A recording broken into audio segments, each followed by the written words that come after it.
Back-to-back embarrassments. Let's go.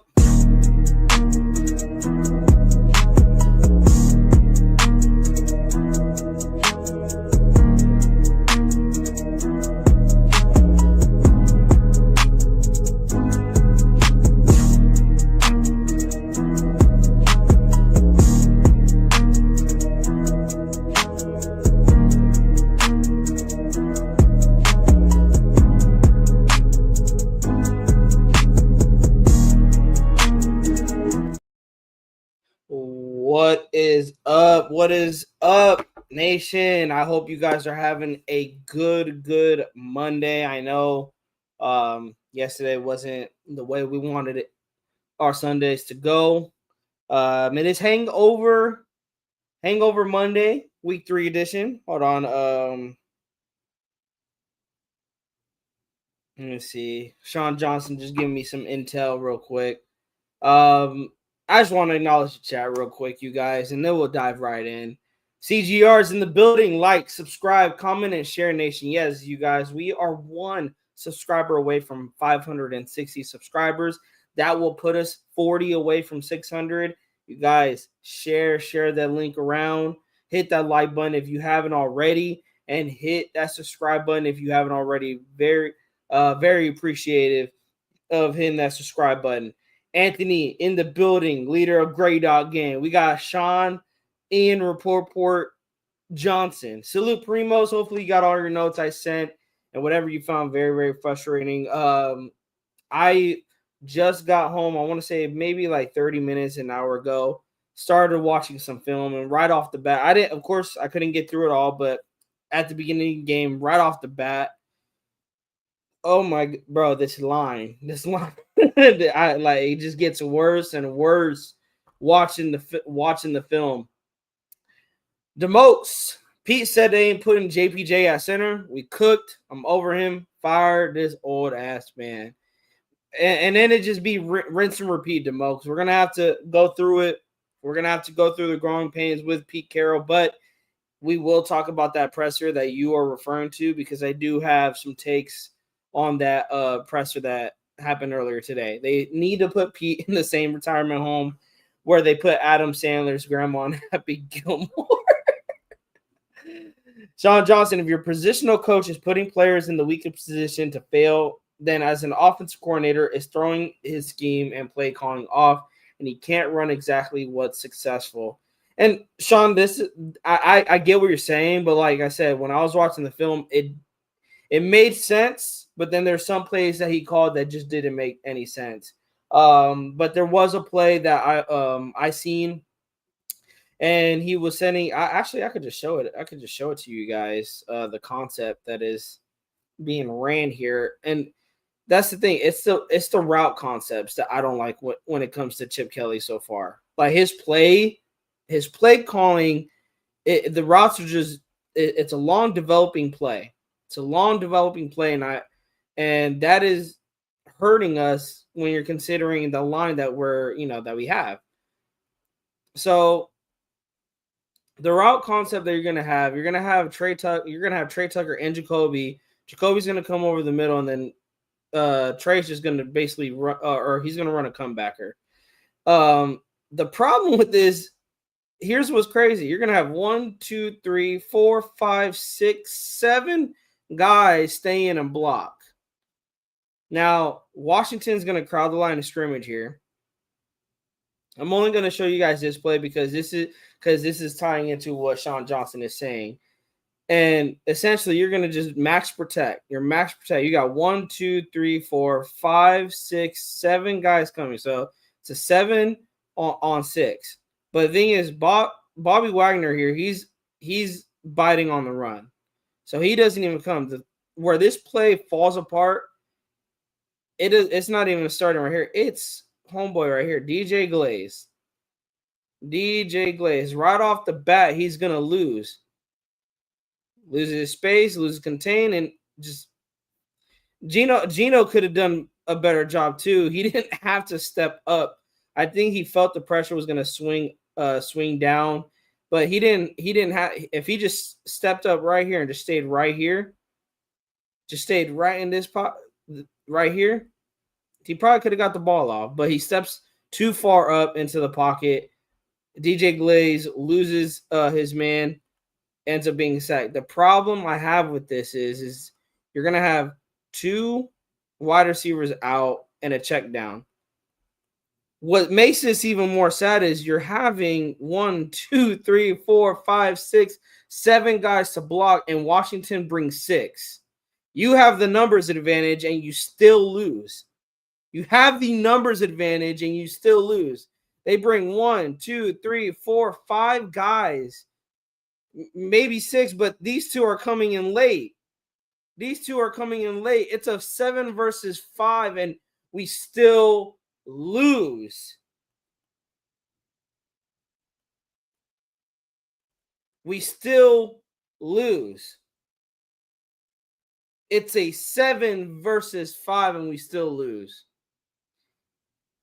So I get what you're saying, Sean. I get what you're saying, and maybe that is why Chip Kelly doesn't call, or when it comes to those passing concepts, he's only sending 2 receivers out there or 3 receivers out there. I got to watch more of the film because that's just one play out of the many plays that we ran. But essentially calling that type of play is telling me you're trying to give Geno as much time as you can. And Jacoby and Trey were both open. Had Geno had time, those are positive games. And you're telling me 7 versus 5, you can't hold up. 7 versus 5, and our offensive line couldn't hold up. Accelerator, we may as well play without a line. Put 9 receivers out there and see what happens. Hey, can't be any worse, right? Just, put a center out there, hike the ball, throw it, pass it out to the sideline. Axel, we will win all 14 remaining games to be the bro. I love the optimism, but no, we gotta be serious here because I was told to have a little bit more faith in this team. I was told to stop being negative, that this was a different team. I told you guys I needed to see this team. I needed it to be proven to me for me to believe in this team. And it started with week 1. We got the dub. I was excited. I was happy. I was like, hey, there's some things we need to work on, but it's week 1. You're going to have some growing pains. Week 2, week 3, back-to-back poor performances from our offensive line and the offense as a whole. This is the time to make adjustments.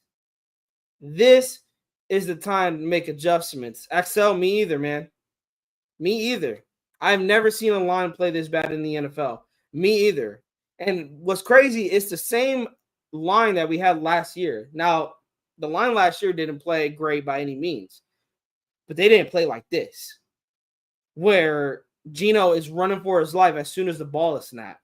Now, according to Next Gen Stats, some insights on the game, Geno Smith averaged 3.82 seconds from snap to throw in the Raiders' Week 3 loss, the longest time to throw by any quarterback in a game since 2022.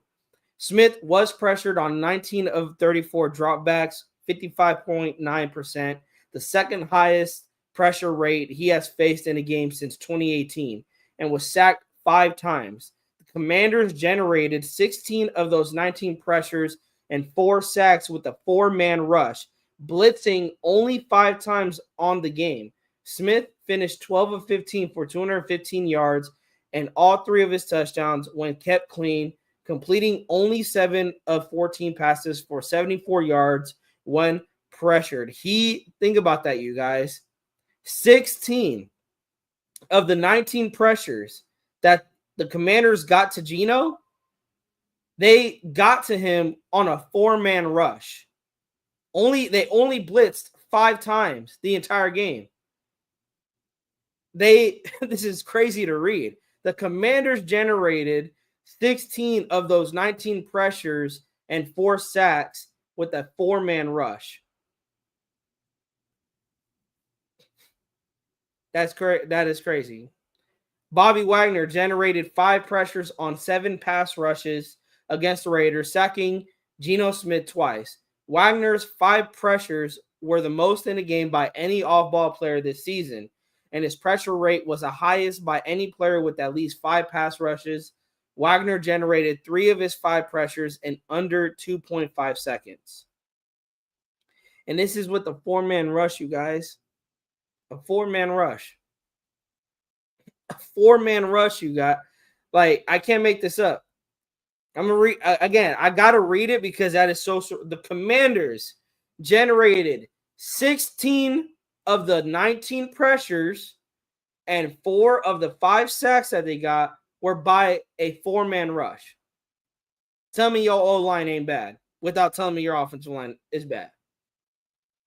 And the thing is, you know what? Let's go to that comment. Shall we, Demokes? Let's go to that comment. Pete Carroll's comment, you guys, today in the presser. Here is what Pete Carroll said. When asked if the Raiders will make changes to the offensive line, head coach Pete Carroll said, "We need to keep developing." He added, "They are working at the right guard spot. He wants to get JPJ back involved, but their young players, like rookie Caleb Rogers, are not ready yet." And I quote, coming from Ryan McFadden, this is what Pete Carroll said. We have what we have, and we got to make our guys do better. This is the transcript today from Pete Carroll's press conference. The question that is asked to Pete Carroll is, with the offensive line, these were the first 2 questions, you guys. First 2 questions of today's presser. With the offensive line, are you looking at potential changes, or are you going with what you have? Head coach Pete Carroll said this: "We want to see JPJ come back to action and get back involved. In all phases of it, we got to get off the football better and make more of the running game. There's not enough happening there to act on the pass game, and we're just not getting enough. So we just got to keep working it. We got to get we got the guys we got. We need to keep developing and keep building on it." The next question was, so would that be competition at the right guard spot or the entire line possibly? Coach Carroll said, "We're working at the right guard spot. Our young guys, they'll get their turn sometime, but they're not ready yet. So we have what we have, and we got to make our guys do better, and we got to fit it together better than we have." My question is this, Pete Carroll. The guys you rolling out there right now ain't got it either. They're not showing up ready, it seems like. As soon as the ball is snapped, Geno Smith is running for his life. You might as well put Caleb Rogers in there. You might as well put Charles Grant in there and see if there's any improvement. Put JPJ back at center.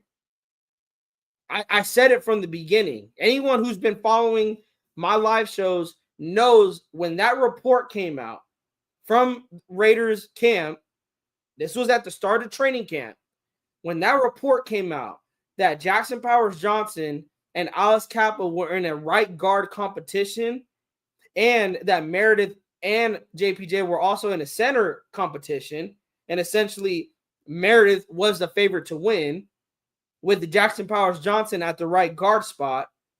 I already said, if this experiment does not work, because that's what it looks like to me, an experiment, because this is something I would not do going based off last year, where Jackson Powers-Johnson at the center spot and Meredith at the guard spot played pretty decent. I'm not going to say they played great, but they held up. It wasn't like what we're witnessing right now. Wasn't like that. And I said that if this experiment starts to fall apart, and it was a good time to experiment it, training camp, preseason, but if you roll with that into the regular season and it is not working, Pete Carroll, you need to change it and change it back to what it was. What this quote is telling me, he's not going to change it. He is going to put Meredith back at the center position. He's going to put Parham back at the left guard position. He is going to put Jackson Powers-Johnson back at the right guard position.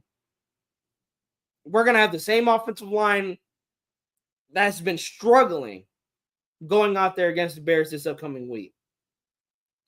Shout out to 808 Raider. As much as I love big downfield plays, we need to run shorter route concepts. Geno's only got about 2 seconds to throw. The film doesn't lie. And I've been saying that 808 when I've been watching the film. Chip is calling too much downfield plays that take time to develop. We don't have the offensive line to hold up to let long developing plays to develop.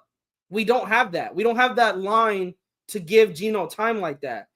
And it sucks because now we're kind of one-dimensional, right, 808? You're going back to relying on the short passing game. You can't run the football, and you can't pass the deep ball. So now we're back to 7-yard concepts, 10-yard. But honestly, you guys, that might be the only thing that works. That might be the only thing that works until, defenses start catching on. Maybe you can stretch the deep ball, but the problem is this offensive line.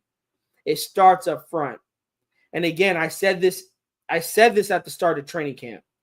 This experiment has to work. And if it doesn't work, you change it back because games are won and lost in the trenches. They are won and lost in the trenches. I think we can all agree on that.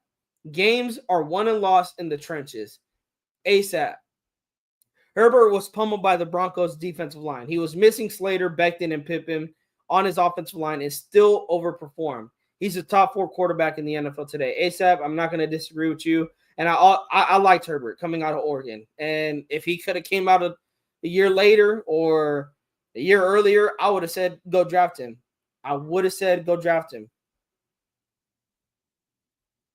The thing is, he utilizes his legs more than Geno. And it's like you said here, ASAP, Geno needs to run more versus sitting in the pocket all day.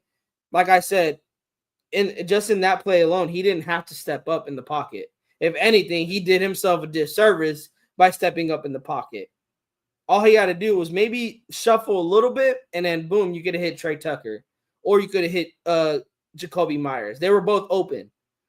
But he stepped too far up into the pocket. And I agree with you, ASAP. I think he runs around in the pocket instead of running out of the pocket. But I still got to put blame on the offensive line when it comes to that, ASAP. He's getting the ball snapped, and they're immediately already on his back or in his lap, the defensive line. Axel, I'm not that big, bro. It won't look any better. I'll say that. It won't look any better. As a Chargers fan, I know the feeling of losing close games all too well. Y'all need to get rid of Crosby and his podcast game. Matt, that's wild. That's wild.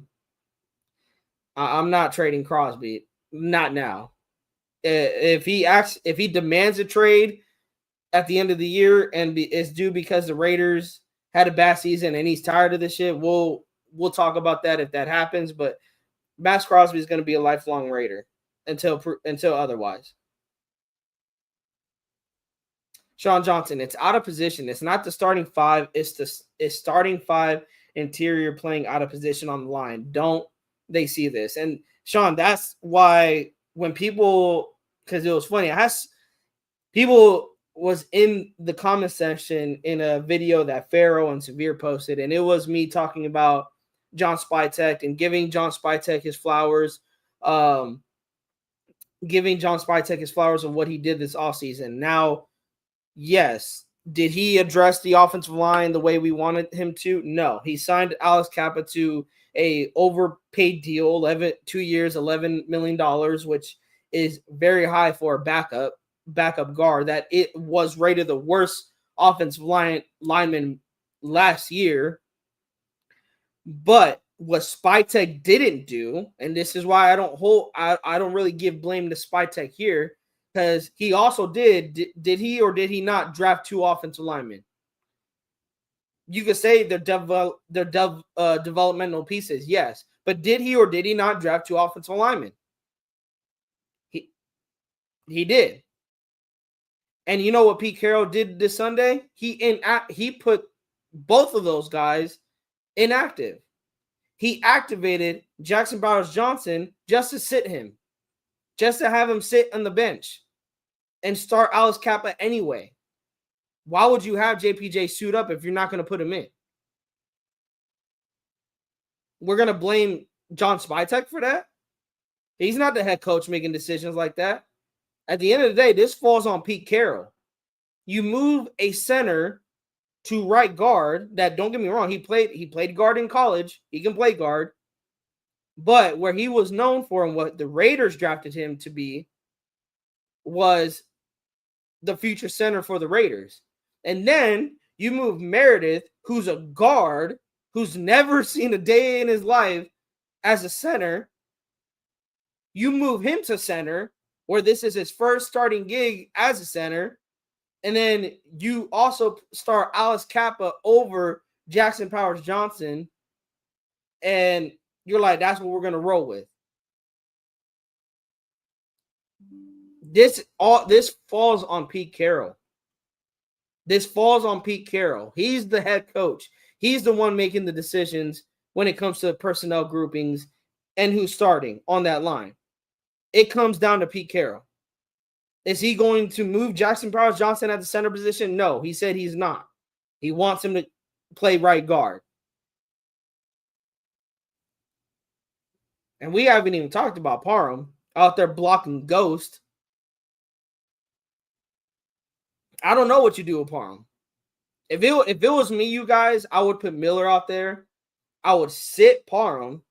Or if you want to give Parham another chance, start him. But Jackson Powers Johnson has to be at the center position. Meredith, put him back at right guard. Your line next week should be Miller, Parham, Jackson Powers Johnson, Meredith, Glaze. And if Parham is still struggling, you bench his ass mid-game. And don't put Kappa in there, though. Put Carlos Rogers in there. Put Charles Grant in there. The offensive line is getting their ass whooped anyway. Let's see what these rookies got. Because your starters, Pete Carroll, they're getting their ass. What is different of a rookie getting their ass whooped than our veterans? Our veterans are getting their ass whooped. Repetition. I was preaching this in the preseason, you guys, when it came to guys like Darian Porter, when it came to guys like even Ashton Jeanty, even though I know he's a starter and you don't want to play him a lot, but you got to get him, you got to reps. That's the only way these young guys are going to get better. And then Jack Bech, like you drafted him in the second round. Pete, Chip, y'all not utilizing your guys. Why the hell did we draft these guys and we're not going to utilize them? ASAP, Bears locker room chant totally whoops James with. I didn't even see it. We're talking Raiders, bro. We ain't talking Chicago Bears. That's next week. That's 2 days from now, 3 days from now when we preview it. Sean Johnson. So if this O-line won't hold up, you're tipping your hat, and defense coordinators will see what you're running. They won't respect your offense. Doesn't make coordinator job harder, but that's why you get paid. He's the highest paid offensive coordinator in the league, Sean. Chip Kelly has to figure it out.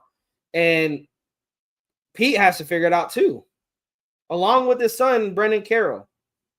I know I was screaming to the mountaintops to fire him, but what is firing going to do at this point, you guys? It's just going to keep the Raiders going in a merry-go-round.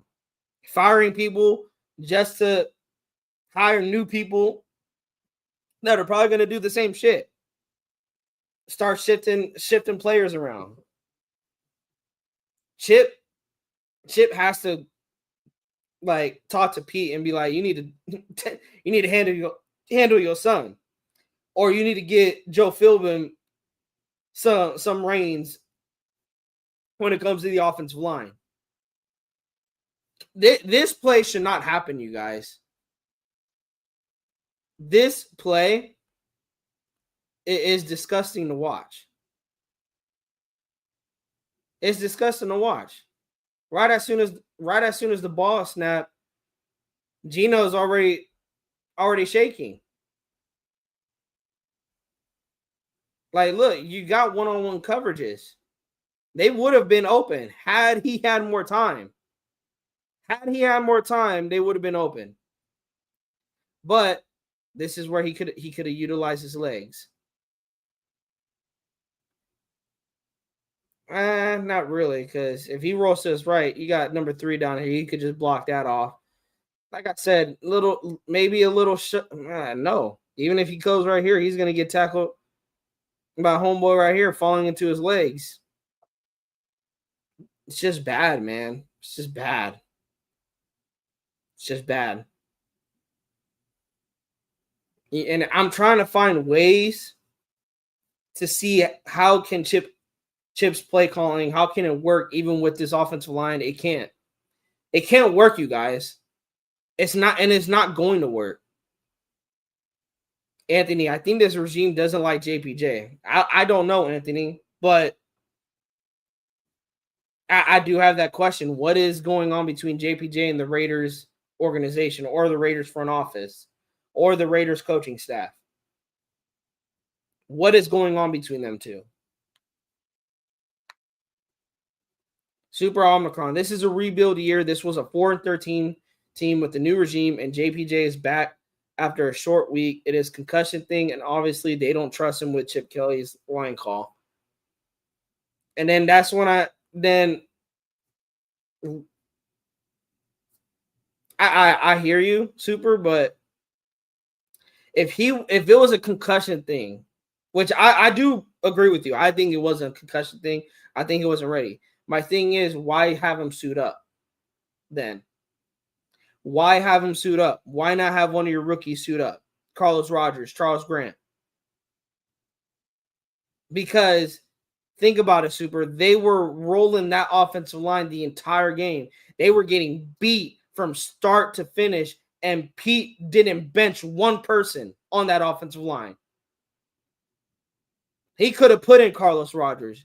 No, he put him on the inactive list. He could have put in Charles Grant. No, he put him on the inactive list. But he has a guy coming off a short week, as he stated. I'm not saying you said, because he did state that.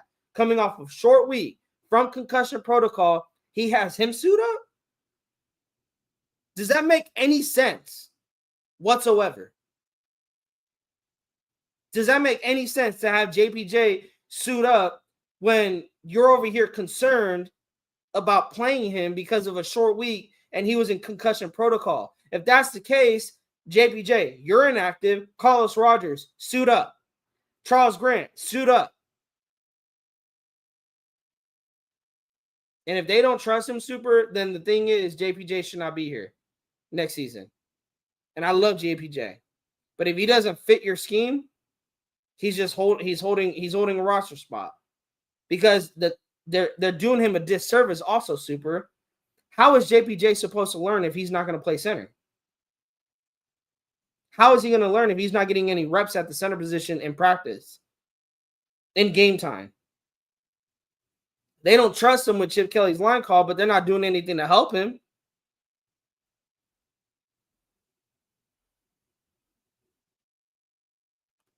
Sean Johnson. John Spytek signed Alex Copper to the starting right guard. We didn't bring Andre James back because John Spytek knew JPJ was the future starting center and drafted 2 offensive linemen.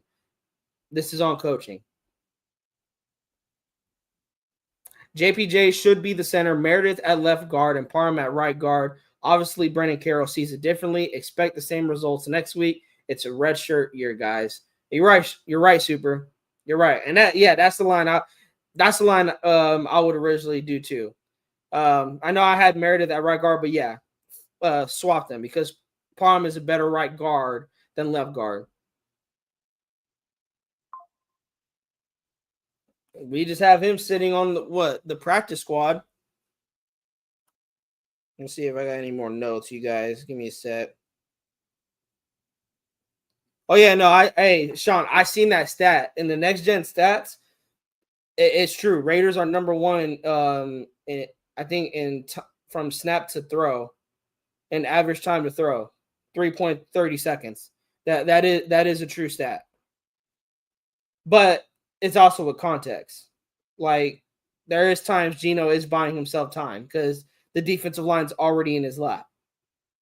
If this was like Aiden O'Connell or Gardner Minshew, bro, like someone who has cement blocks for feet,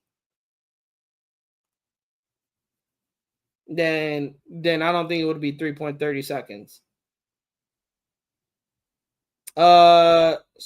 Super. So we doing 6-11, 7-10, or 8-9. I agree with Hammer. Hammer said in his live show 5-12. This is looking like a 5-12 team, you guys. I said 7-9 wins, 8-9 wins, because I assume Jackson Powers Johnson will be the center, Meredith will be the guard, Parham will be at left guard, I'm assuming. Miller and Glaze will be at their positions at the tackle positions. But then we did all this shuffling on the offensive line, and Pete Carroll and company are wondering, why is the line that bad? I wonder why. You have someone playing center that's not a center.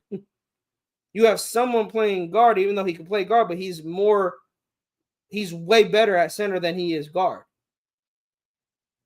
You have somebody playing at left guard that should be playing at right guard. They're not upsetting the Bears, Super. They're not. Allegiant Stadium is going to be oranged out with hella Bears fans. Get ready, you guys. Allegiant Stadium is going to get taken over by Bears fans. And you know what, Bears fans? If there's any, and I don't think Bears fans will watch this show, but if there is any Bears fans that watch it that will somehow come across this, please make Allegiant Stadium loud. Make it your home field. Make Allegiant Stadium your home. Because I want Mark Davis, Pete Carroll, John Spytek, Tom Brady. I want them to be embarrassed because you guys are letting the nation down. We are not going to be spending, at least this is me, I'm not going to speak for anybody else. I'm not going to be spending my hard-earned money to go see trash on the field. I told you guys, it is like a $2,500 trip for me to just go see a game in Vegas. I'm not putting that type of bread for an organization that doesn't give a fuck. And I say that because it's the same shit, different regime. It happened with John Gruden. It happened with Josh McDaniels. It happened with every single regime. A backup quarterback comes in and lights the Raiders up. A backup quarterback-led team lights the Raiders up. And we go out there and we don't know how to play football. We really don't know how to play football. Anthony, they play a hurt Brock Bowers more than a healthy Ashton Jeanty. Hey, Anthony, bro, say a lot for the people in the back. People don't want to hear it. I've been saying they should have sat Brock Bowers this week. They should have sat Brock Bowers last week. You're getting your ass handed to you instead of letting one of your star players recover. If you're going to get your ass handed to you anyway, sit Brock Bowers. Why risk him aggravating that knee injury and making it worse than what it is? You're getting your ass handed to you anyway. Super. Think Philbin is the O-line Q control and Brandon Carroll's particular run game coordinator. Maybe they'll figure it out. Well, apparently, if you search up Super, Brandon Carroll is the guy that's calling the shots on the offensive line, as well as being the run game coordinator as well. If you search up Raiders offensive line coach 2025, Brandon Carroll's name comes up, not Joe Philbin's. I don't know what Joe Philbin does.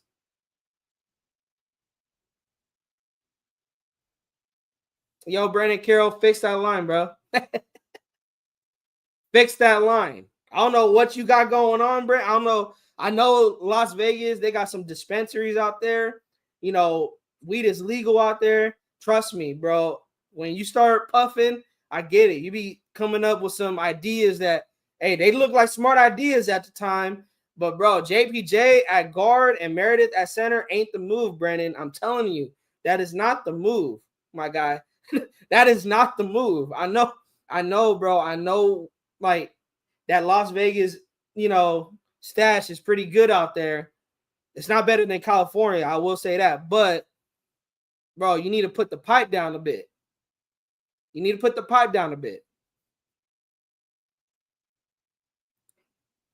So to the numbers, what's up with my guy, Leak Guy? We got the numbers in the building. Chip Kelly, highest paid OC for this product on the field. And again, I got killed the numbers.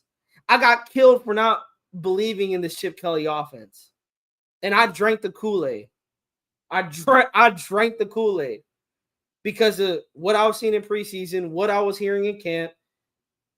I was getting told to, be a more faithful, have a little bit more faith in the team, not be so negative. But I said it was because I need to see it on the field.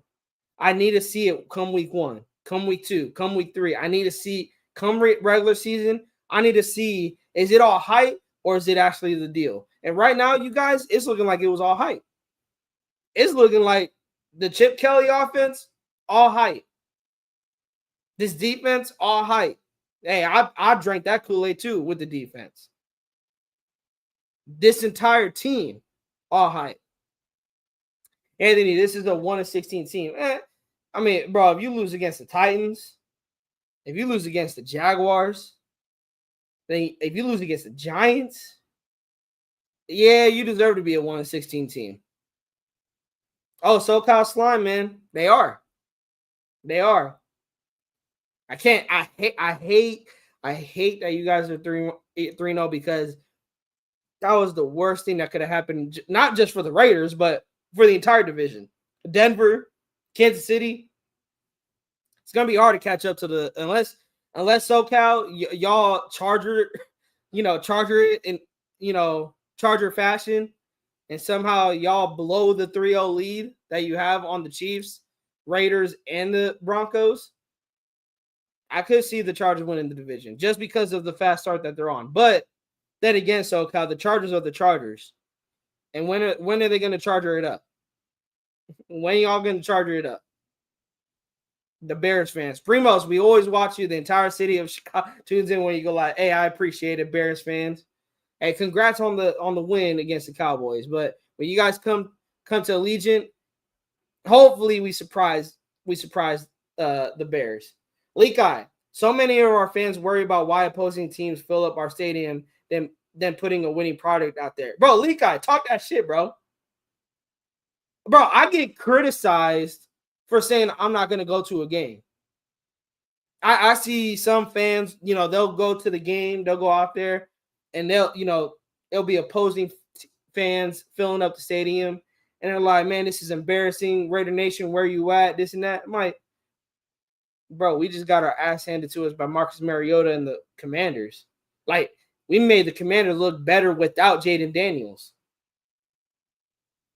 We got our ass handed to, like, Raider Nation showed up, got their ass handed to them against the Chargers on national television in front of Raider Nation. Why the hell are we going to pay money to go see a losing football team? Leak Eye, let this sink in. McDipshit era let Tyson Bagent whoop our ass, and we had a guy named Brian Hoyer start quarterback 1. 808. Also, we need to design runs out in space for Genty. He's running into holes that don't exist. They don't, 808. Like, watching the film, it's like a design run up the gut, but there's nothing there to run to, I do agree with you. I think we do need to try to get him in more space. Hell, 808, not even just running him out in space, but screen. Bro, have we called a screen pass this season? Have we called a screen pass yet? I don't think I've seen a screen pass. But yeah, enough talking about the offensive line, you guys. Let's get into the game stats, our box score. Geno Smith, 19 for 29, 289 yards, passing 3 touchdowns, no picks, was sacked 5 times. Ashton Genty, 17 carries, 63 yards, no touchdowns, averaged 3.7 yards a clip. In the receiving game, our leader, Trey Tucker, 8 catches on 9 targets, 145 yards that he receiving with 3 touchdowns, 3 total touchdowns.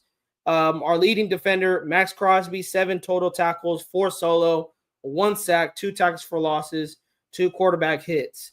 On the flip side, Washington's leaders, Marcus Mariota, 15 for 21, 207 yards, 1 touchdown, no interceptions, sacked 1 time.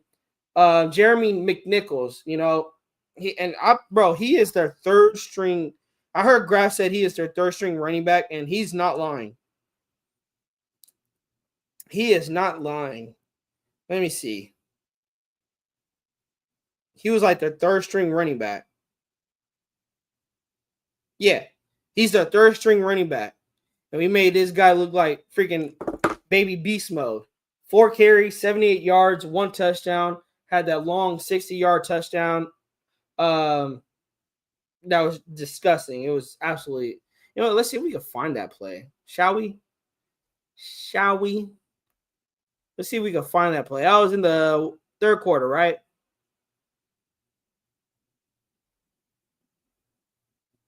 That was in the third quarter, right? Let me see if I can find it here. Bro, who has the ball? It was the third quarter, right?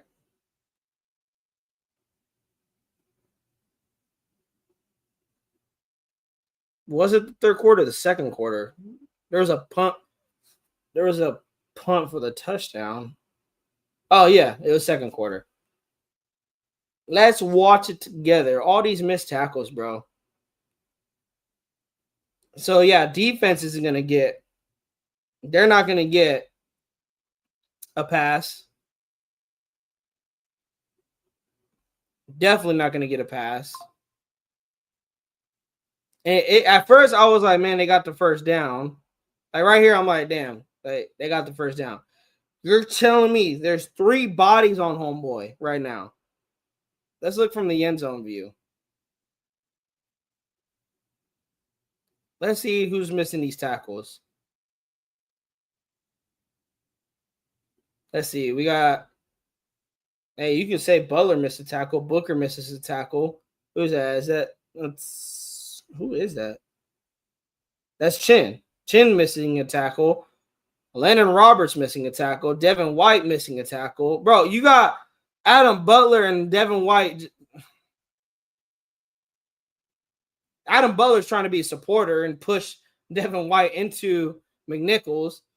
They all miss a tackle. Max Crosby missing a tackle. Jeremy Pratt can't even get off his block. And it's home free from there.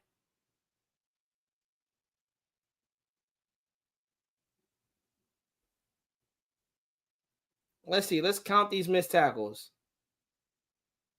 1, 2, 3, 4. Terrible tackling.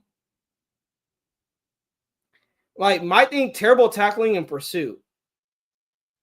Like, they don't know what play to the whistle means. Because this is what's going to piss me off. Because I just noticed this. This is going to piss me off. Okay. Guys wrapped up here. We have Stokes just standing here. Crosby's kind of jogging until he realizes guy breaks out of the tackle. It's like, why are we just standing here? Like, we're expecting our teammate. And I get you're expecting your teammates to make the tackle, but play to the whistle. Whistle is not blown. Inexcusable. Inexcusable. Inexcusable. Yesterday, I didn't even bother to watch yesterday's game. I already knew the outcome. Hey, Lekai, you saved yourself a headache. You saved yourself a headache. Some other notes, you guys. The other bright spot, yeah, we could say is Trey Tucker, but just like I would say with Geno Smith, a lot of those stats came from garbage time. Commanders already had the game in control. They were just trying to get the hell out of there and basically let the Raiders offense do what they wanted to do.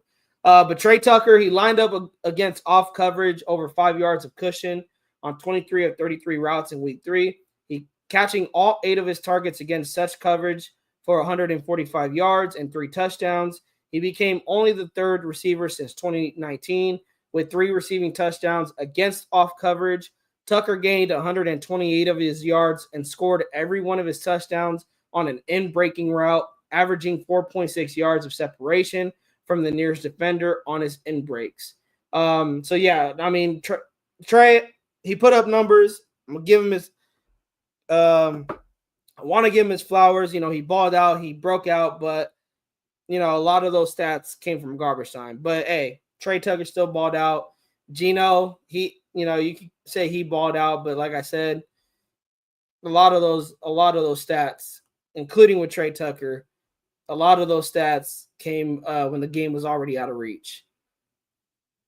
Just discussing, you guys. And then the Raiders defense. Let's go back to the Raiders defense. They gave up, as a team, the Commanders had 32 carries for 201 yards and 3 touchdowns. Bro, they're disgusting. And then Next Gen Stats says this: the Commanders called runs on 30 of 54 plays, 55.6% in week 3, and that was the 5th highest rate by any team in a game this season. They gained 188 yards and 2 touchdowns on 27 designed runs, with 128 of those yards and both touchdowns coming on 17 carries against a stacked box of 8+ box defenders. Their plus 69 yards over expected on such runs were almost twice as many as any other team this season. The Commanders forced 5 missed tackles on their design runs, including 3 by Jeremy McNichols on his 2nd-yard touchdown in the second quarter. I counted 4. I don't care what Next Gen Stats say. I counted 4. It just gets worse and worse the more you look at this game. The more you look at this game, the more I dissect it with Next Gen Stats, with the film room. It's just nasty, bro. It's nasty, you guys. And going into next week, what does this mean going into the Bears game? I'm not expecting anything. I'm not expecting anything different because, like I said, Pete Carroll came out today and he said that he wants JPJ to get back involved, but specifically at the right guard position. And that players like Caleb Rogers, the rookies, Caleb Rogers, Charles Grant, they're not ready. So he's going to march the same offensive line against the Bears.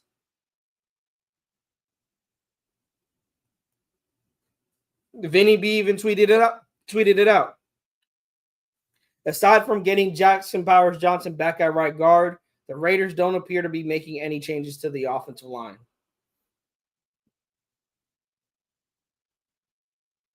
And then, yeah, kind of a crazy how misleading stats can be. The Raiders rank first in average time to throw at 3.30 seconds. The Raiders also rank first in most pressures under 3 seconds at 39. Hey, 2 things could be true. Like I said, Geno is trying to buy time with his legs. Can only do so much. Going from the game notes, you guys, Mo Moton. This was actually earlier today. Jesse Merrick said that Pete Carroll continued to say that the competition goes on between JPJ and Kappa. Mo Moton on X retweeted that and commented saying, pretty clear the Raiders coaching staff is much lower on JPJ than the fan base, and they have no intention right now of moving him back to center. Will Putnam has a better chance of playing center than JPJ under this coaching regime. That is disgusting to hear. Like that gives me that just rips out all confidence that the season is going to get better. That is going to rip out all confidence because you're watching this line week in and week out struggle, and you're going to do nothing to change it up. You wanted to do it in training camp, Pete. Why are we not doing it now? Yes, 808. This was like I laughed. I laughed when Debo got some space. We're coming out flat in all of our games. Chargers, first place interception. Commanders, first place, give up a 70-yard run. And they might as well, 808, they might as well let Debo run for a touchdown because Commanders ended up scoring a touchdown anyway. And you know what they did? They just ran it down our throats. Leak Eye, I hate to be that fan. I expect an ass whooping by the Bears. Oh, Leak Eye, bro, me too. And you know what's funny, Leak Eye? I'm still going to watch it. I'm still going to watch the game just because that's the Raider fan in me, and I watch every single game. And I would still, Leak Eye, I would still wake up on Sunday and be like, let's go Raiders. We're going to win. But here's the thing. If we lose, I'm just like, all right. I'm starting to become numb to this, you guys. I'm starting to be like, bro, I'm done. I'm done with it. I'm done expecting things different this time. I'm going to expect disappointment. That way I don't got to be disappointed. I ain't got to be depressed over this shit. Like, why am I going to be depressed over a football team that does not give a F about me, but the money in my pockets? All they care about is if I'm buying more gear or if I'm going to a game. I don't get a ring. But the thing is, I love this team so much. I say this, but I love this team so much. I love this team so much. The thing is, when are we going to root or have something to root for? I wasn't that entire game, Leak Eye, I was not happy. That entire game. From start to finish, I was sitting on the couch just watching a football game. I wasn't cheering. I wasn't nothing. I was just watching a football game. So to Huey in the building, if that O-line is the same as this week, we're definitely losing against the Bears. Well, Huey, that's the same line. The same O-line is going out there this week. Pete Carroll said it this morning that other than JPJ moving back at right guard, they're not making any changes to the offensive line.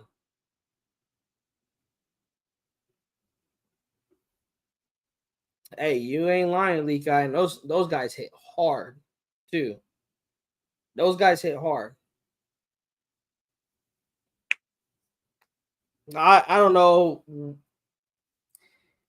Like the thumbnail, the title says, you guys, the experiment is over. I said it in the beginning of preseason or in the beginning of training camp that go ahead and run this experiment. But the second it starts to die, do not let this experiment last for the entire season. It's over. It is over, Pete Carroll. It is over, Chip Kelly.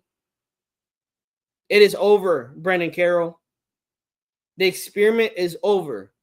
JPJ needs to be the center. Meredith needs to be left guard. And Parham needs to be at right guard. Yes, Huey. Yes. Here, I'll read it to you. Here's what Pete Carroll said. I'll read it to you, Huey. The two questions to start off the presser, Huey. Pete Carroll was asked with the offensive line, are you looking at potential changes? Are you going with what you have? Pete Carroll said, we want to see JPJ come back to action and get back involved in all phases of it. We got to get off the football better and make more of the running game. That there's not enough happening there to act on the play pass game. And I'm assuming he meant play action pass game. And we're just not getting enough. So we just got to keep working it. We got the guys we got, and we need to keep developing and keep building on it. He then was asked, so would that be competition at the right guard spot or the entire line possibly? He went on to say, we're working at the right guard spot. Our young guys, they'll get their turn sometime, but they're not ready yet. So we have what we have, and we got to make our guys do better, and we got to fit it together better than what we have. That tells me he's going to send the same offensive line out there versus the Bears. He's going to send the same offensive line out there versus the Bears.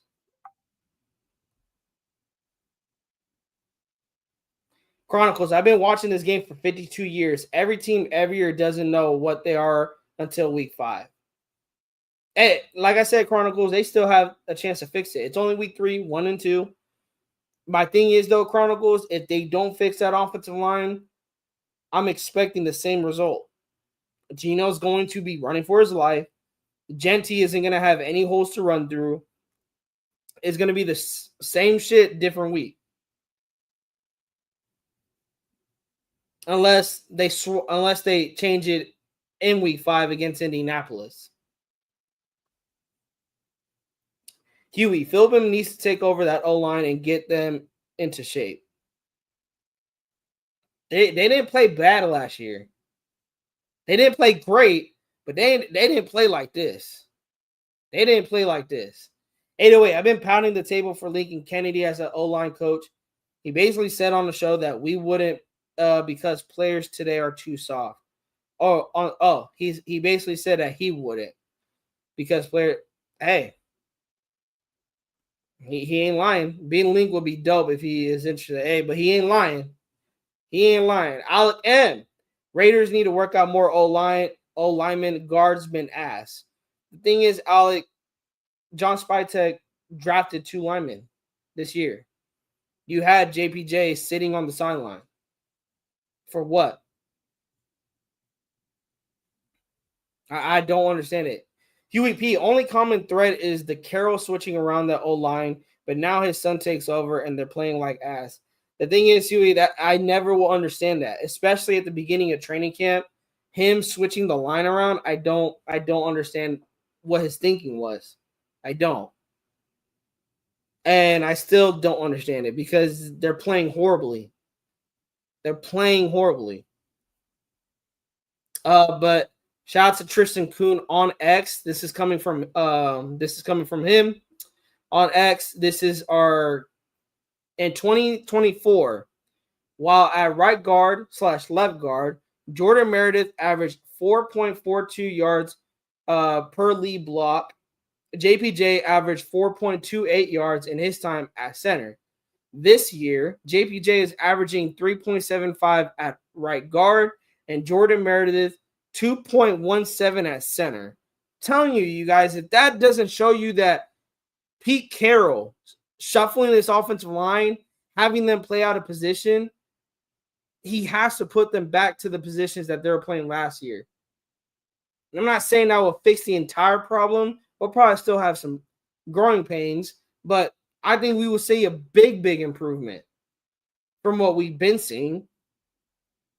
In week 2, the Raiders ran behind Kappa just once, losing 5 yards. In week 1, the Raiders ran behind JPJ 8 times for 30 yards and a touchdown. The Raiders ran behind Alex Kappa's B gap 11 times versus the Commanders. They recorded 13 yards. Ashton Jeanty averaged 0.28 yards per carry on his 7 attempts with 2 yards. Behind Dylan Parham's B gap, they recorded 8 attempts for 40 yards. On their OZ plays, 2 that they ran, they averaged 8 yards per carry after 7.8 yards per clip in week 2. They have ran OZ on less than 20% of their rushes this season. Raiders offensive line has talent. This is coming from Tristan Kuhn, or as you guys know, Raiders.scout. They played at a near top 10 level to end the 2024 season. Meredith looks uncomfortable at center. He doesn't have a full grasp of the position. JPJ needs to be back at center and Meredith back at right guard. It's an easy fix. It is. It is an easy fix. Meredith, JPJ, Glaze all looked good last season. All regressed under new coaching and new positions. I don't think Raiders.scout is these are 100% facts that he is tweeting here.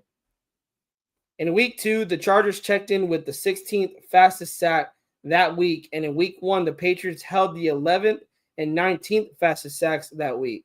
Could be worse as the Vikings allowed the 7th, 8th, 9th, 10th, and 18th fastest sacks this week so far. Hey, the Vikings line is pretty bad too. Through week 3, non-Monday Night Football or Sunday Night Football, Raiders Max Crosby's 2.38 second sack was the fastest and is currently the fastest sack in the season. However, Bobby Wagner recorded the second fastest.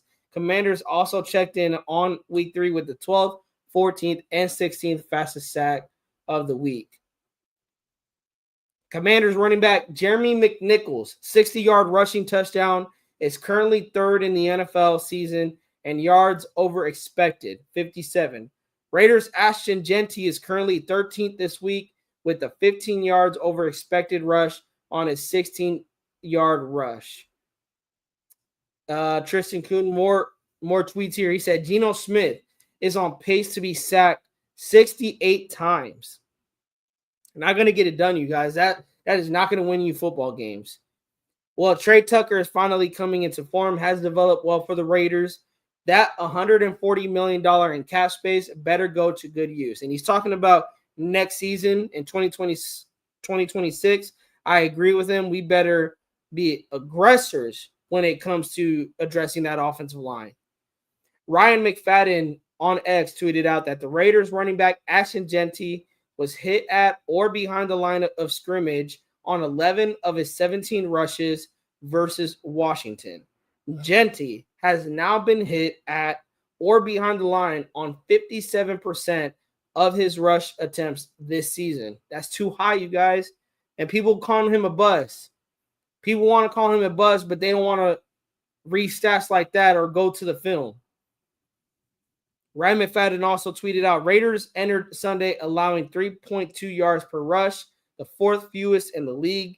They gave up 201 yards versus the Commanders, 7.6 yards per attempt.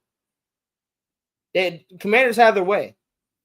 The Commanders have their way. And this was the nastiest stat of the day, you guys. It was a rough day. This is coming from Jesse Merrick on X. It was a rough day at the office for the Raiders offensive line.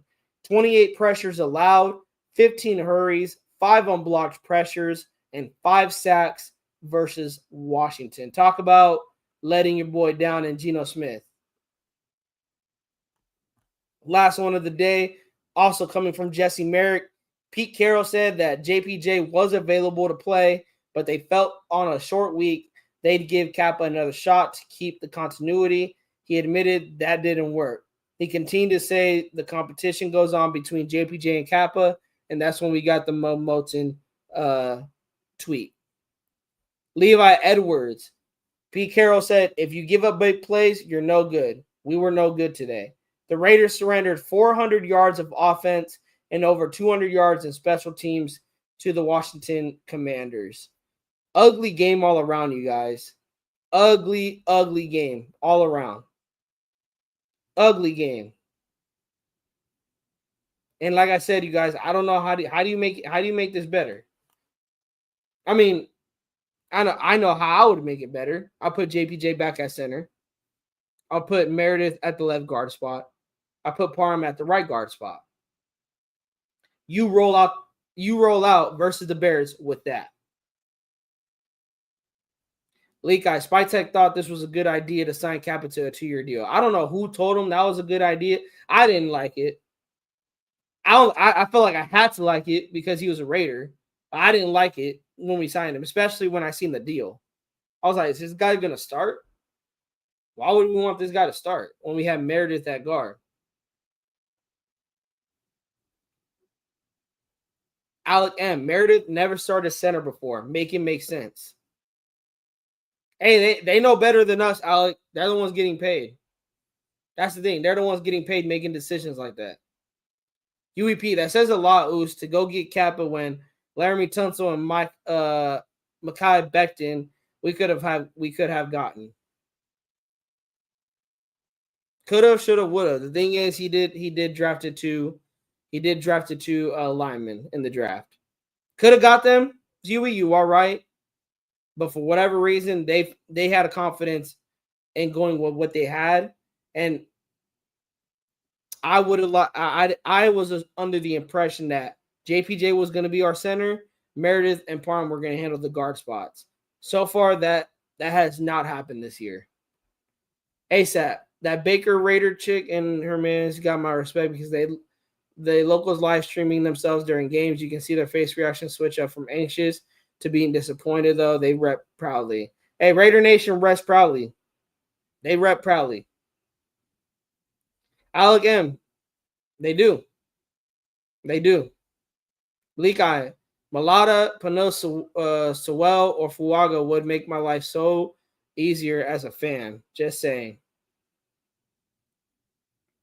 They're gonna have to Leak Eye address the line next year. Definitely, they're gonna have to be aggressive with it. I have a phenomenal take. At this very moment, would you rather have QJ, Flowers, or Addison? Is that Quentin Johnson? You're saying? I like the thing is I like Flowers and Addison, but I do like the ceiling that Quentin Johnson has. He just has to stay healthy because I think he was injured yesterday. But him bringing it all together, he's becoming a weapon out there for Herbert. Hell, he burned us. Huey, what's super sad is all of Raider Nation can see where to put people on the O line, but the damn coaches can't. It is sad, Huey. It is.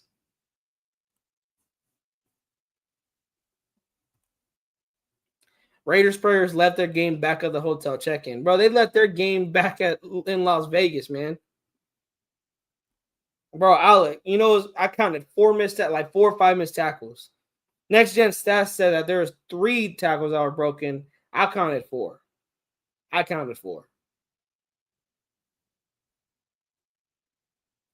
The thing is, ASAP, they don't have to clean house. They suck right now.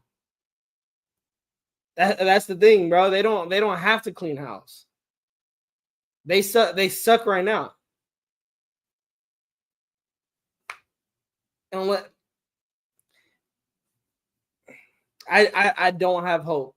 I don't have hope. I don't have faith this Sunday that the Raiders can. Am I still rooting for the Raiders to win? Definitely. Hell yeah. I'm never going to root against them.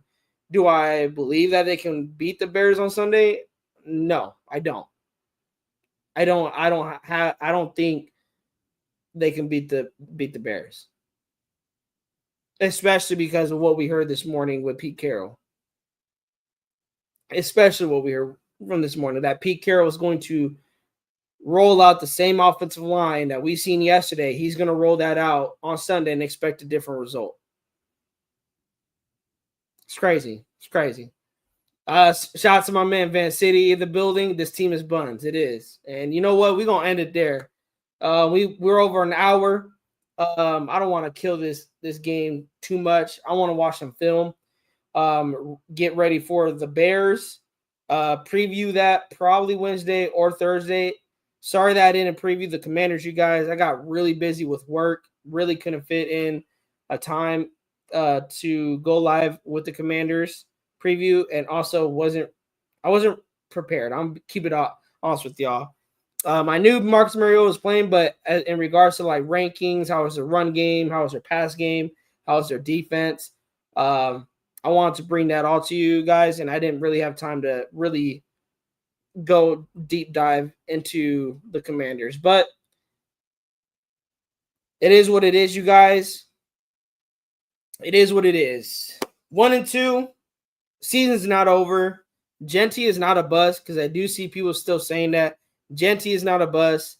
Geno is not trash. Get these boys in the offensive line to block for them. And maybe we'll be all right. Maybe we will be all right.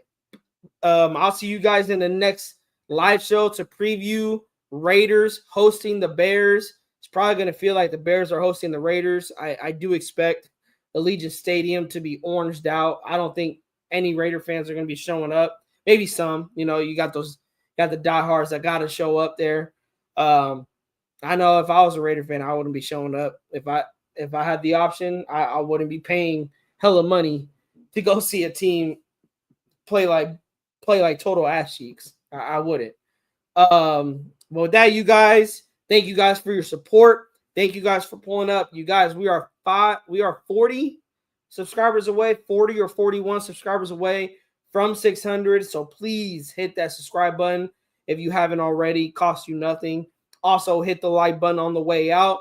Get this video out to more Raider fans like yourself. And also, if you guys like what Primos is bringing to you guys from if you love Raiders content, hit that bell so you guys are not missing anything from Raiders Primos when we go live, so you guys can be here first ones in and getting your comments in. Love every single one of y'all. I'm out of here. It's not over. Season's not over. Terrible loss, but the season is not over. I'm out of here. You guys have an amazing Monday. Peace.